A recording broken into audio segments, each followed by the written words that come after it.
safe to say that the world as we know it is changed forever. Even when things go back to normal, whatever that means, which I doubt it severely that it will ever go back to normal, or the normal that we had or that we were accustomed to and that we took for granted before all of this broke out, it's not going to happen. But even when things return back to the normal schedule or the schedule that we had before this all erupted, the earth and the world is not going to be the same because of this thing that we have all come through and are coming through and are working through that has literally changed the way all of us worldwide are doing life. And in light of that, I think it's really important for us all to take the time to think about, ponder on, meditate, and consider all of the lessons that this event in time is teaching us about ourselves, about life, about community, about relationships, about how we respond to pressure, about how we respond to relationships, about what's really important to us, what we thought was important to us before that we really now realize is not important to us now, as horrible as this event is. This event's horrible. It's absolutely horrible. There is no doubt about it, no questions about it, no qualms about it at all. Horrible experience that I wouldn't wish upon anyone. And I'm from New York, and New York is one of the places being hit the hardest now, and Rome has my heart, been there twice, and Rome is one of the places that has been hit the hardest in the middle of all this outside of China. Horrible event.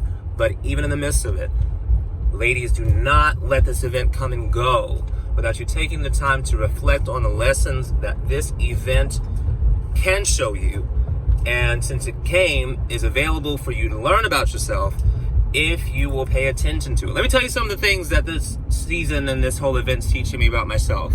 I am way more into control than I give myself credit for. I always knew that I loved control.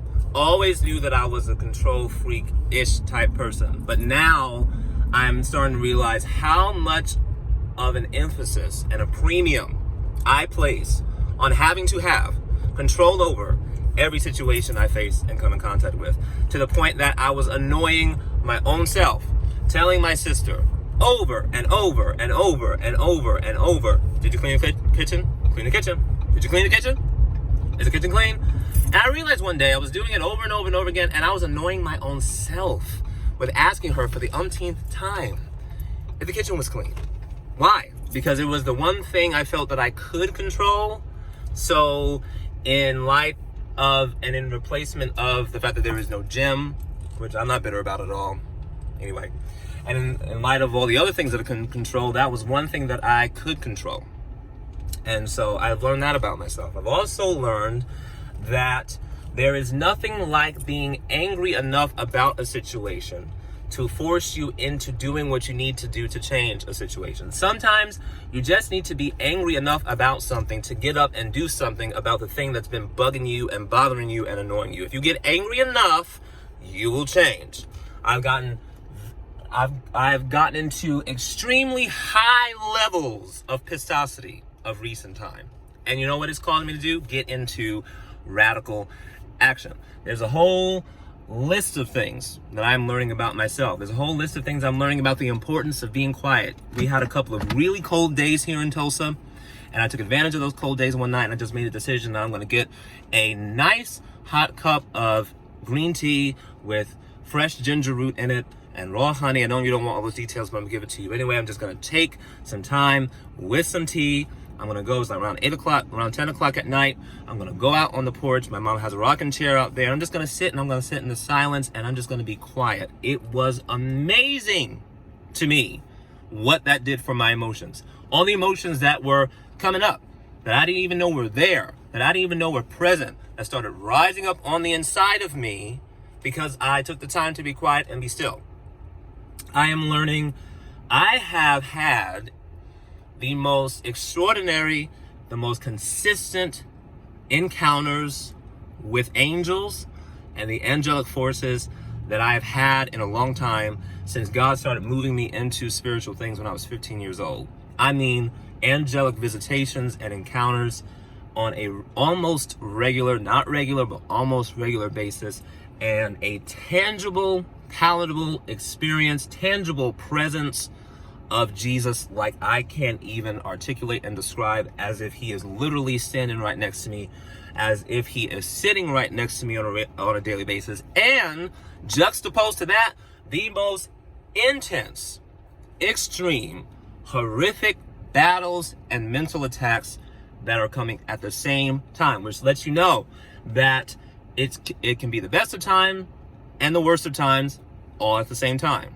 In a lot of instances, I think we believe that life is going to be one or the other. And a lot of times I'm learning now that life is both. It's both the best of times and the worst of times. I am learning that. Ask yourself, what is this event in history teaching you about yourself, about the relationships that you're in? Are you in relationships that you are supposed to be in? Are the relationships that you thought were vital, are they really as vital as you thought they were? Are the things you thought you needed, wanted, desired, believe in God for, are those things that you really truly want? Or are those things that you have been trained and conditioned to need and want? Ask yourself those questions, because at the other side of this event, my concern is that we'll come to the other side of this event. It'll take some time for us to get over the repercussions and the consequences and all that economically and job and relationship, blah, blah, blah. But then, just like with 9/11, eventually things will resume as they were, and we will forget this moment in time, and what will be the exact same person, that you will be the exact same woman that you were before it started. I don't want that to happen to you. I don't want that to happen to me. Ask yourself, what lessons am I learning about myself during this time? Let me know in the comments. Put it down in the comments below. Share this video with other ladies. Share this video with other dudes that you know that need to do this kind of personal self-development work. Subscribe to this channel too, and click the bell button as well, so you can know when I am going to be this way. The bell button so you can know when I have new videos coming out as well. But take the time to reflect. Ask yourself the question, what is this event in time teaching me about myself?